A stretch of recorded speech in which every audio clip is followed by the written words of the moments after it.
Svjesni smo nedostataka obrazovnih ustanova, što kao njihovi polaznici, tako i kao roditelji djece koji ih pohađaju, ali čak i kao laički procjenitelji stručnosti kadrova koje oni proizvode. Rijeđe posmatramo stranu onih koji u njima rade, te uprkos brojnim nedostacima svakodnevno daju sve od sebe za optimalnu realizaciju onoga što se od njih traži. Ne postoji bolji način da o tome više saznamo nego kroz razgovor sa nekim ko je dio toga. Nastavnice, hvala vam što ste nas primili u prostoriji ove škole, što ste odvojili vremena. Obrazovanje više nije isto kakvo jeste bilo, ali budući da se neke od tih reformi primjenjuju, neke ne, htjeli bismo znati kako to izgleda iz aspekta nastavnika. Prije svega zadovoljstvo je obostrano za ovaj naš razgovor. Obrazovni sistem je takav kakav je. Doživjeli smo par promjena koje su na ovaj ili onaj način pozitivno i negativno utjecali i na nas i na djecu, a isto tako i na roditelje. Zato što ja smatram sve one promjene koje su napravljene u obrazovni sistem u našoj zemlji i u kojoj je obuhvaćena i naša škola, je to što nama nastavnicima treba obuke, seminari, jer svaka nova reforma, svaka nova nastavna programa koja se ponudi, ona mora biti potkrepljena obukom, seminarom, gdje bi mi znali o čemu se radi i kako bi to mogli da prenesemo na djecu. Sama devetoletka je napravila kompletnu promjenu strukture u obrazovanju, pa onda Cambridge, koji je isto tako bio jako težak i za učenike i za nastavnike, a i za same roditelje, gdje se u ovoj slučaju, po mom nekom mišljenju, daje više neki značaj prirodnim naukama od društvenih nauka. Mi smo sve to prebrodili najbolje što smo mogli i prihvatili takvo kakvo što je, ima puno pozitivnosti. To je mnogo jako bitno što sami program, njegova pozitivna strana je što razmišlja kritičko mišljenje, kritičko razmišljanje kod djece, usavršavanje veština, informatičke tehnologije, koja od jedne strane je pozitivna, od druge strane je negativna. Pomenuli smo Cambridge sistem. Nisam baš razmišljao da vas oko toga pitam, ali čuli smo u vezi toga puno, da se radi o jednom novom sistemu, naravno i od samih roditelja djece. Imali su određene kritike u vezi toga, ali ajmo malo i objektivno. Kakav je Cambridge sistem i šta je on zahtijevao od jednog nastavnika? Cambridge prvo je napravio promjene u prirodnim naukama, matematika i fizika, odnosno matematika i prirodne nauke od 1. do 6. razreda, pa godinu kasnije je napravio promjene od 6. do 9. razreda u matematiki i fiziki. Nismo imali uslove da radimo po Cambridgeu, zato što Cambridge je program koji traži dosta praktičnih stvari da se radi. Znači, manje teorije, više praktike. Da bi djeca razvijala svoju kreativnost, one veštine, sposobnosti koje oni posjeduju. Ima djece koji se pronalaze u tome, koji uspevaju, međutim ima djece koji nisu u mogućnosti da savladaju samu celinu koju radimo, tako da mi se trudimo maksimalno da dolovimo, da djeci to bude jasnije. Iako, po mom nekom mišljenju, meni je jako bitno kritičko mišljenje djece. Profesorice, pomenuli smo kritičko razmišljanje. Dakle, na koji se način taj princip kritičkog razmišljanja postiče u ovom novom sistemu koji vi praktikujete u ovoj školi? Po nastavnim programi i planovima kojim radimo, mi imamo upotrebe raznih metoda, dijalošku, monološku, tekst metodu, bura ideja, tako da meni je mnogo bitno u praksi da djeca, ja čujem ono što djeca misle, kako djeca to razumiju, kako oni to, šta oni misle o tome.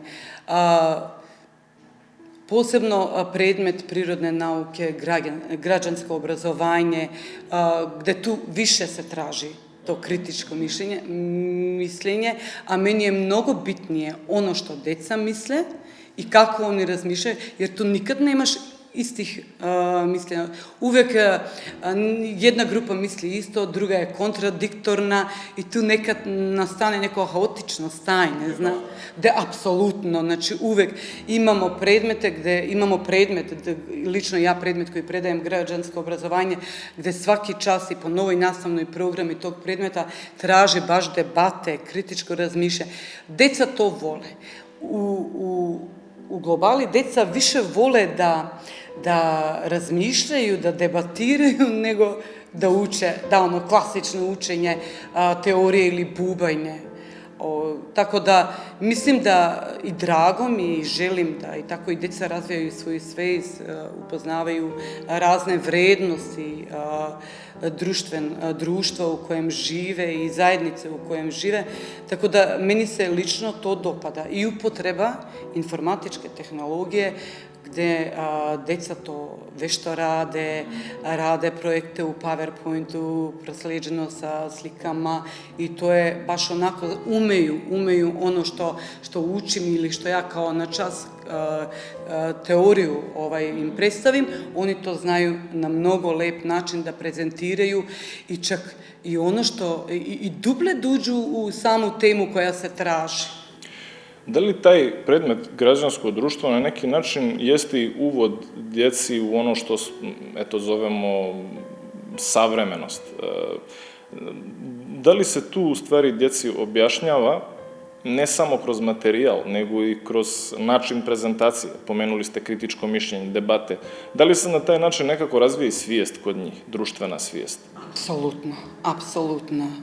Posebno kad radimo o identitetu. Znači, to je napravilo buru komentara.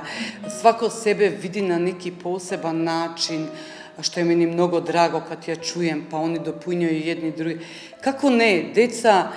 Deca su srećna kad pišu o sebi, kad upoznavaju jedne drugima. Čak smo imali jednu tehniku da po svojim ličnim karakteristikama i osobenostima koje napišu na jedan listić, ali bez imena, oni pogodu o kojem se njihovom drugu radi. Upoznavaju samo društvo u koje žive, upoznavaju institucije u samu državu u kojoj što žive, njihna prava, njihne obaveze prema društvu i prema zajednici, razne životne vrednosti koje im dozvoljavaju. Oni su sad u jedan period gde imamo, na primjer, posebno građansko obrazovanje se uči u 8. i 9. razred, gde su oni više adolescenti i gde njima baš ove teme lepo dođu, lepo legnu i oni žele o tome da pričaju, žele da imaju različne poglede na svet, baš to kritičko razmišljavanje, ja to volim, što čujem puno toga od njih. Poseban akcent je na Konvenciju za dečja prava, gde su tu bili baš onako, nekako po njihovim likom sam osjetila da su prezadovoljni, presrećni, kao pa mi imamo puno prava. Na koji se način kod nas implementira i sprovodi inkluzivna nastava? Eto, možda kroz primjer vaše škole to najbolje budemo shvatili. Naša škola primjenjuje inkluzivnu nastavu. Mi imamo djecu sa posebnim potrebama od 1. do 9. razreda, gde svi mi nastavnice radimo po specijalnoj programi koja je za djecu sa posebnim potrebama. To su dugoročni individualni operativni plan i srednjoročni operativni plan, gde svaki nastavnik daje maksimum u rad sa tom djecom kome je zaista potrebna velika pomoć i normalno uvek u saradnju sa roditeljima. Mi imamo i dokumentirano, znači svako dijete u našoj školi koje je sa posebnim potrebama ima priloženu dokumentaciju o kakvoj posebnoj potrebi se radi, tako da od velike pomoći nam je i stručni tim u našoj školi. Stručni tim u našoj školi se sastoji od psihologa i defektologa koji redovno imaju termine, zakazane termine sa djecom i rade posebno. I još jedno veliko hvala za mještane ovog mjesta koji se nalaze u dijasporu, koji su donirali prilično veliku sumu novca za kupovinu naglednih sredstava za djecu sa posebnim potrebama. Odazovemo se svakom projektu gdje smo pozvani. Zadnji naš projekat je bio sa osnovnom posebnom školom Zlatan Sremac, gdje su učestvovali 46 škole na nivou Republike Severne Makedonije, gdje smo radili online radionicu. Imali smo konkretno primjer učenika dete sa autizmom i kad smo prezentirali našu radionicu, škola nas je stavila na prvo mjesto zato što smo uradili odličan projekat. Projekat je bio naslovljen Srećno putujem svetom. Tako da mi radimo apsolutno maksimalno primjenjujemo inkluzivnu nastavu. Čak mogli ste vidjeti u školi, u holu škole da imamo i pano sa inkluzijom i gdje redovno to mi obnavljamo, stavljamo nove slike, poruke u zavisnosti od obeležavanja dana. Evo, na primjer, sutra je dan za djece autizmom, tako da i za to smo spremili hamere i poruke i slika govori 1000 reči, tako da kod nas u našoj školi konkretno imamo ekstra uslove za izvođenje inkluzivne nastave i svi nastavnici daju maksimum od sebe, da toj djeci pomognu, da i oni se nađu na približno nivo sa drugom djecom. Pomenuli ste obuku od strane specijalne ustanove. Znači li da je inkluzija 100%? Dakle, ova djeca 100% posjećuju nastavu kao i ostala djeca, redovnu nastavu, na redovan način, naravno uz pomoć stručnog tima. Zakonu za djecu sa posebnim potrebama, znači ta djeca imaju pravo da uče u paralelke gdje uče i sva ostala djeca, iako imamo osnovnu posebnu školu za djecu sa posebnim potrebama, međutim sve je to dobra volja roditelja koji sam odredi gdje njegovo dijete može. Iako ima pravo da uči u redovnoj, da posjećuje redovnu nastavu kao i ostala djeca. Mi smo imali obuke, inkluzivan jezik, to je bilo jako interesantno i zanimljivo i djeca su bila srećna kad su radili, odnosno onu obuku smo mi prenijeli u školu i realizirali sa djecom.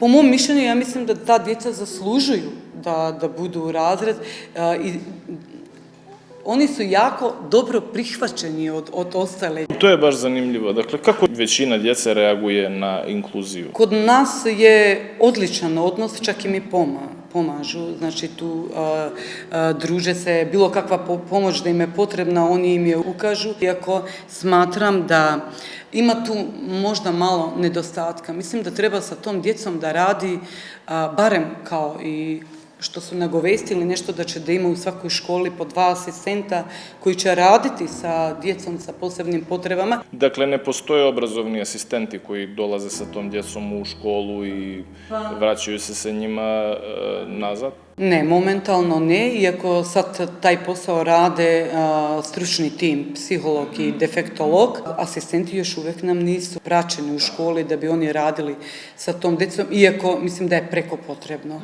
Mi imamo dosta djece, u svaki razred možda po 3 djece koji su posebnim potrebama i ne da je nama teško, nama nije teško da radimo, nama je zadovoljstvo da radimo s tom djecom, jer nama je lijepo kad vidimo da su oni srećni kad mi obratimo potpunu pažnju njima. Međutim, ipak drugo je kad radi stručno lice koje je određeno za taj posao, ima i drugi prilaz i sve drugačije. Iako svi nastavnici daju maksimum od sebe da bi ta djeca napredovala. Opći je utisak da u jeku napretka tehnologije prirodne i tehničke nauke bacaju u začelje humanitarne grane poput historije, sociologije, filozofije i tako dalje. Društvo zasnovano na tržišnoj vrijednosti i potražnji odbacuje neprofitabilne oblasti izučavanja koje postaju minorne, dok su neke čak i postale dio prošlosti. Ipak se tu sjetimo da je historija učiteljica života, pa tražimo da nam puno značenje te riječi na najbolji način objasni upravo profesorica Vatić. Rekli ste i sami, u odnosu na prirodne nauke možda i pao u sjenku što se ovih posljednjih reformi tiče? Je li smanjen fond časova? O čemu se radi? Kako to društveni predmeti trpe na račun ovih prirodno-naučnih? Samim Cambridgeom nekako se dao veći značaj prirodnim naukama, a kao što ste rekli, ove društvene nauke i humanističke nauke su kao u senci, iako ja se ne slažem sa tim, nema debate, nema mjesta gdje se može sastaviti dvoje, pa čak i po socijalnim mrežama gdje nije zastupljena historijska tema. Znači, historija je nauka o ljudskom društvu, nauka koja proučava ljudsku prošlost. Znači, ono što se desilo, događaji koji su obeležili našu prošlost. Preko historije upoznavamo razne narode, njenu prošlost, kulturu, mogu reći identitet jednog naroda, historija kao nauka. I po novoj programi planira se i još nije implementirano, ali ima se na umu da se spoji kao historija i društvo koje djeca izučavaju u 4. razred. Fond časova nije smanjen i ne bi trebao da bude smanjen, jer često čujem komentare, ma šta će meni istorija, šta ću ja da učim o prošlosti nekog naroda? To je velika greška. Velika greška, jer ako mi ne učimo o prošlosti jednog naroda i svog naroda, onda mi gubimo identitet, gubimo jezik, gubimo kulturu i tako dalje. Kako djeca reaguju na predmet historiju? Kakav je vaš utisak? Zanima li ih više od drugih predmeta? Da li je shvatio ozbiljnije, manje ozbiljno?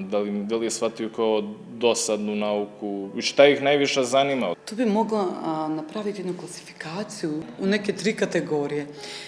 Ima djeca koji vole istoriju i koji lekcija koja sledi, gradivo koje sledi da radimo, oni već to pročitaju, istražuju, googlaju, znači vole istoriju.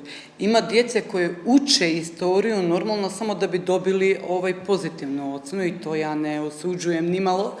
A ima i djece koji komentiraju, ma šta će meni istorija, ma šta će meni o prošlosti, ma neću ja to da bubam. Smatraju istoriju da je nauka, da je istorija bubanje. Nije tačno. Istorija nije bubanje. Istorija potiče od grčke riječi historije, što znači znanje. Znanje i poslije je proširena u nekom Istorija je vrlo zanimljiva nauka. Vrlo zanimljiva nauka. I ne bi trebalo da se javlja odbojnost, iako današnja djeca su malo više zavedena socijalnim mrežama, koje to jako utiče na njihovu odbojnost prema učenju, opšto prema učenju, ne samo prema istoriji. Tako da ima djece koji uče i djeca koja ne uče, iako veliki udeo u gubljenje navike učenja je imala i pandemija, COVID-19. Kako se rad tokom pandemije odrazio na ovu školu? Dakle, koje su promjene nastale? Je li bilo dugoročnih promjena jer ste se morali na neki način i prilagoditi nastavi u tim uslovima?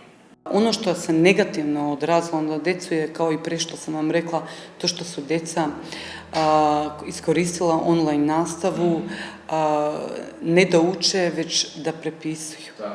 Na taj način imamo puno djece koji su bili odlični đaci, vidno se vidi da je njihov uspjeh pao zato što su izgubili onu naviku učenja. Drugo je nastava sa fizičkim prisustvom, drugo je online nastava.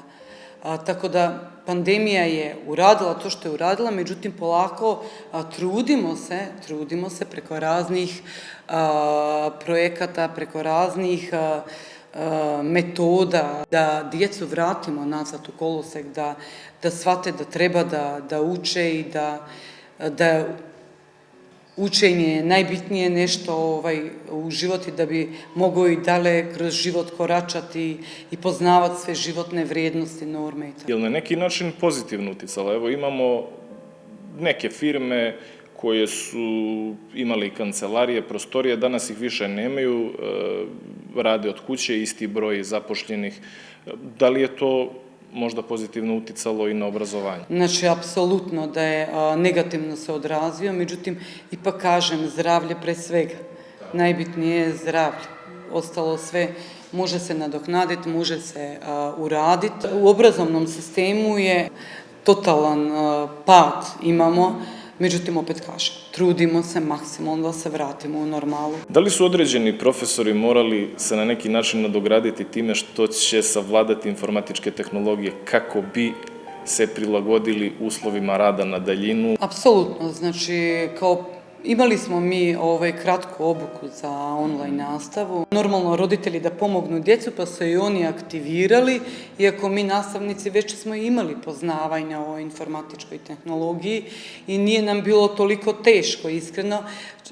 Međutim, imalo je u toku online nastave, imalo je problemima, imalo je djece koji nisu mogli da se priključe na online nastavu zato što samo financijska sredstva nisu dozvoljavali da obezbede ured, na primjer za 3 djece u porodici. Imala je puno negativnosti, ali eto, ima i neka pozitivna stvar. Ministarstvo za obrazovanje je donelo određen broj tableta, pre svega da se podele djeci koji su socijalni slučaj, i to je bilo urađeno od strane direktora naše škole.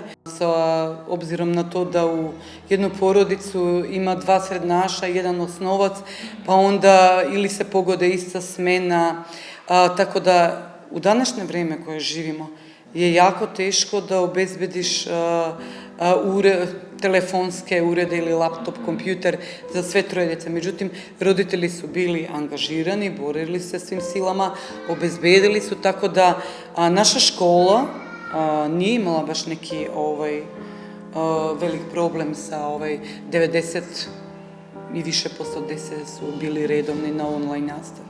Kako vam izgledalo to kad su se oni vratili u klupe? Dakle, pretpostavljam da ste sada možda i maksimalno, 100% prisutni fizički na nastavi, i učenici i profesori. Kako izgledao taj susret ponovni? Bili su tako uzbrkani, trebalo nam je možda 1 sedmica da se oni adaptiraju i vrate, da treba da slušaju. Međutim, ova djeca koji posjećuju ovu školu su jako inteligentna, jako poslušna i jako dobra, uvek spremna za saradnju, za to što mi se dopada, poštovanje nastavnika, tako da nije nam trebalo nešto. Meni je jedino žao što se to vidi u uspjehu djece, znači u uspjehu. Ipak je drugačije kad je fizičko prisustvo, treba učenja, razmišljanja, jer tu imamo testove od raznih formata gdje imaš, nije samo suvoparna pitanja, odgovori, već ima zaokruži, dopuni. Ocjenjivanje prelazi sve više na pismene radove. Kakvo je sada ocjenjivanje? Sami nastavni planovi i programe po kojima mi radimo zahtevaju i usmeno i pismeno ocjenjivanje djece, tako da obično to pismeno ocjenjivanje ide na kraju materijala ili na kraju teme. Tako da mi praktikujemo obe forme ocjenjivanja. Kako razlikujete usmeno ispitivanje od aktivnosti? Da li je to jedno isto? Jer znamo da možda neka djeca preferiraju da na određen način odgovaraju, možda neka vole više da pišu, malo su stidljivija, neka rečitošću mogu nekad da pokriju i svoje neznanje, jel de? Ali da li je usmeno ispitivanje aktivnost ili pak usmeno ispitivanje ima svoju neku metodologiju ocenjivanja na koji se način ona pravi? U odnos na usmeno ispitivanje, djeca normalno uvek je najvažnija aktivnost. Aktivnosti na čas je jako bitna i važna. Iskreno ja, lično usmeno ispitivanje, dodam plus aktivnost na čas i domaći zadatak. Svaki aktivan učenik, on i usmeno kad ga ispitujemo, on daje solidan odgovor.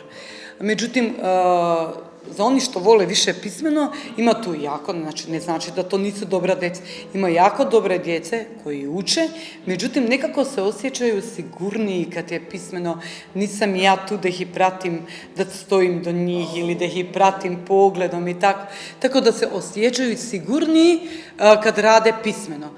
u dubi su sami rad, test i radi i rezultat je pozitivan i dobar. Međutim, ima djece koje želi da iskoriste da prepišu jedno pitanje i da pomognu jedni drugima nije. Ja sam jako strasna prema djeci. Istorija, više nego jasno, je predmet koji treba da sedneš i da naučiš. Ja jako volim djecu i jako sam strasna i uvek sam raspoložena da razbijem tu tremu kod njih koja postoji i jako mi znači onaj njihov osmijeh kad uđem u učionicu i onda nekako kao da od samog mog ponašanja, ja mislim da to ima jako velik udeo ponašanja nastavnika, na času, da bi onda bilo i da imamo onaj feedback i od strane djece, da djeca poštuju, u svaki slučaj trebaju da poštuju nastavnika, ali koliko da ne vole predmet, ako vole nastavnika, to i nekako moralno uzdigne i onda hteli ne hteli. Nastavnica, evo, zvonilo je za sami kraj da čujemo vašu prvu poruku, generalno, u kom biste smjeru vi željeli da krene samo obrazovanje, pomenuli smo obuke i tako dalje, u svom tom kontekstu, neshvatanja historije na dovoljno ozbiljan način, kako biste vi htjeli da se stvari dalje odvijaju? Definitivno mnogo više obuka, mnogo više seminara, pokrenjivanje inicijativa za i neke dobrovoljne, organizirane obuke od stručnih timova. Nama je to jako, jako potrebno zato što sama nastavna programa koja ti se ponudi, imamo taj problem. Imamo nastavnu programu, nemamo udžbenike. Znači, pre svega obuke, seminari, pokrenjivanje inicijativa kako da olakšamo djeci samu nastavu i normalno više kreativnosti, više veština o savlađivanju samog materijala, kritičko razmišljanje koje kod nas već ga ima i djeca su ga dobro propratila. Tako da normalno koji svaki nastavnik menjali bi, mi nastavnici bi menjali mnogo toga, ali upravo mi moramo da radimo po onome što nam je ponuđeno. Međutim, glavni problem su nam seminari i obuke. Hvala vam puno na ovom iscrpnom razgovoru. Nadam se da ćemo ponovo imati prilike da dođemo da razgovaramo sa vama, vašim kolegama, a zašto ne i sa učenicima. Također, želim vam uspjeh u daljem radu i nadam se da ćemo ponovo doći i razgovarati ovako opširno o ovim temama. Hvala i vama, hvala vam što ste me udostojili sa tim da napravimo ovaj intervju. Uvek sam raspoložena i za ponovi susret.